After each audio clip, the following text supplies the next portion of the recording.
All right, guys. So, trying to start a new segment instead of your boy Oro Gold trying things.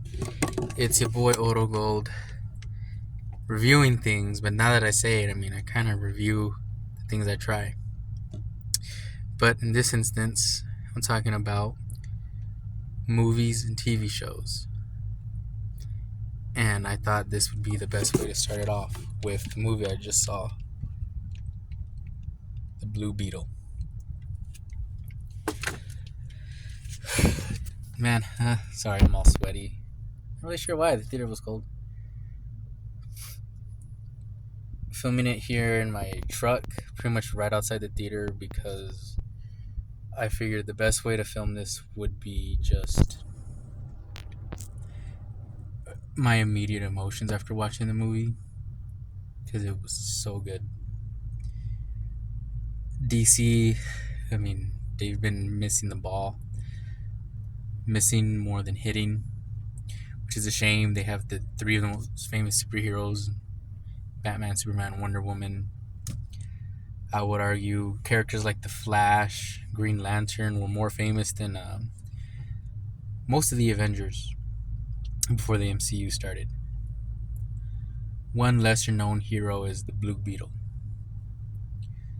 I don't know much about the Blue Beetle, the original two. I know there's two. The only one I kind of know a little bit about is the third one, and it's only because he's a Mexican American, Jaime Reyes, the Blue Beetle, from here in El Paso, Texas, where I currently reside. Just starting with my only real disappointment of the movie, he's from El Paso in the movie, but he's from El Paso Street. His city is a made-up city called Palmera City. Still, they came and they premiered the movie here in El Paso.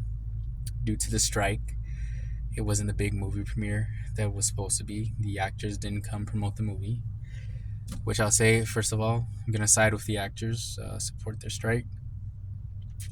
But anyway, so now reviewing the movie, it was incredible. I think this was DC's best movie. And it's not just their current universe, that's including, 1989 Batman, the 70s Superman series, Dark Knight. I think this movie was better than them all. This movie was just phenomenal. If I try to find a flaw, there's probably like one scene that I don't like. And even then, it's still a great scene. It's just a little nitpicking. This movie is as close to perfect as you can get. Not just DC, honestly, superhero movies in general. Blue Beetle, I think I'd rank it in my top 3. I think for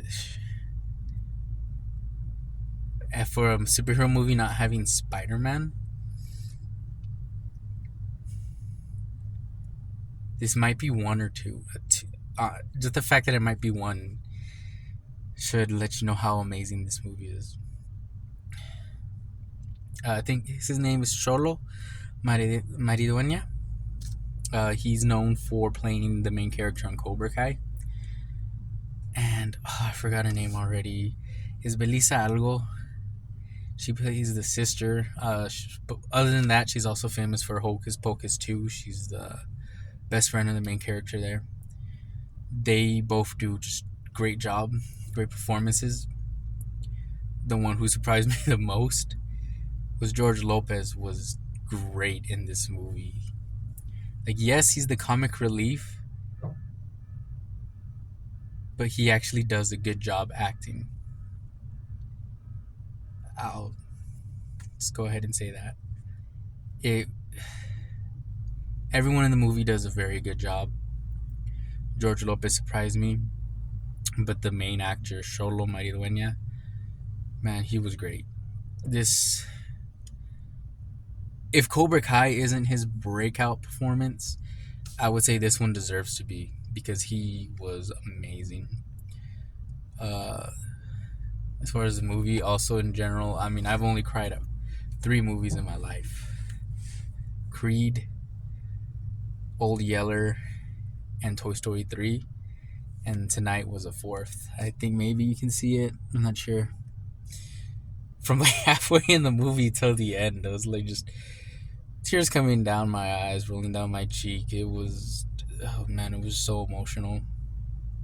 Again, Sholma Iwenya. Oh god, I wish I remember her last name, but I did this scan without any research. But her name is Belisa. That's her first name. But man, the superhero tragedy. It's gonna happen. They're gonna lose a loved family member. You know it's gonna happen. You can kind of tell who it's gonna be, but they just their acting was so good. You felt the pain in their cries, and it got me. And I cried with them. And that's where I'll say a little bit of a spoiler. It's not George Lopez's character. He comes in and he also just does a great job, like being serious, crying along with them, and it was just great. George Lopez again, just to say how great of a job he did. He probably summed it up best as far as why I want this movie to succeed, why I wanted so badly for it to be good. He tells Blue Beetle, Jaime Reyes, he's freaking out. One thing I did like, he doesn't doubt himself too much. He just freaks out about, like, he just graduated college. He finds out his family's being pushed out of el barrio. And it's just real life, you know. This Mexican family had been there for years, and they're being pushed out by gentrification.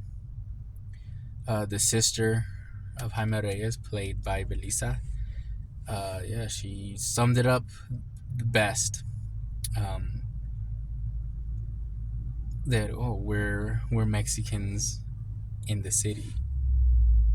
We live here, talking about the poor area,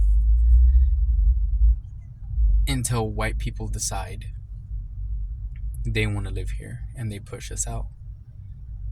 We live on the other side of the tracks, and now they're deciding they want this side too. And she just sums it up perfectly. George Lopez plays character who is brilliant, but he didn't get the opportunities to show off his brilliance.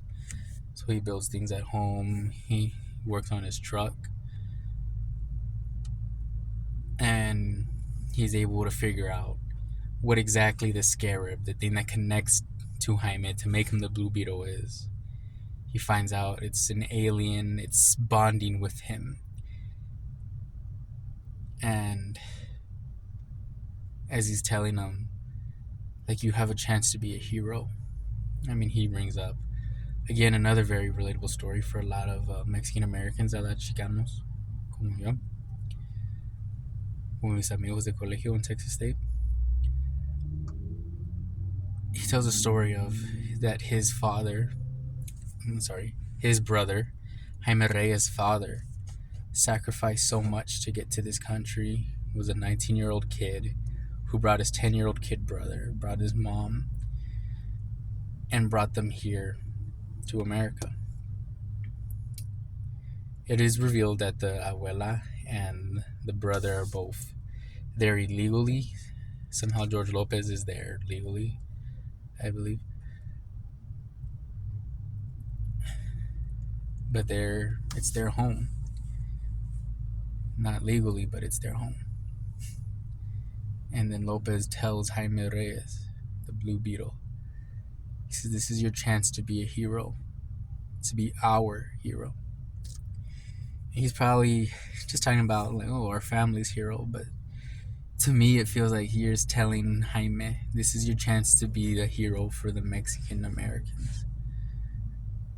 The representation was beautiful. It wasn't stereotypes. It wasn't cholos or anything like that in the movie. They play Vicente Fernandez, Selena Quintanilla. They play tribute to the greatest Mexican hero of all time, El Chapulín Colorado. They play La Chona. Almost all the songs are in Spanish. it's a wonderful visual. The stories of Mexican Americans, the stories of first generation Mexican Americans, the music of our culture. Even like I said, they even brought in our superhero, the only superhero that I knew that was Mexican growing up, El Chapulín Colorado, and they paid tribute to him. So R.I.P. Chespirito. And it was just a wonderful movie. I say everyone needs to see that movie. I say Chicanos, necesitamos estar unidos, necesitamos ver esta película para que podamos tener más héroes chicanos. We can see ourselves as heroes, like the Blue Beetle. It was a beautiful movie. I recommend seeing it. I cannot recommend it enough. As far as post mid-credit scenes, mid-credit scene, important, sets up a potential sequel. The post-credit scene is just a tribute to El Chapulín Colorado. I'm I love this movie. I love it so much. Everyone needs to see it. That's all I'm gonna say. And I guess with that, I'll head on out. And in the words of the late great Casey Kasem, keep your feet planted on the ground. Keep on reaching for those stars. See you guys next time.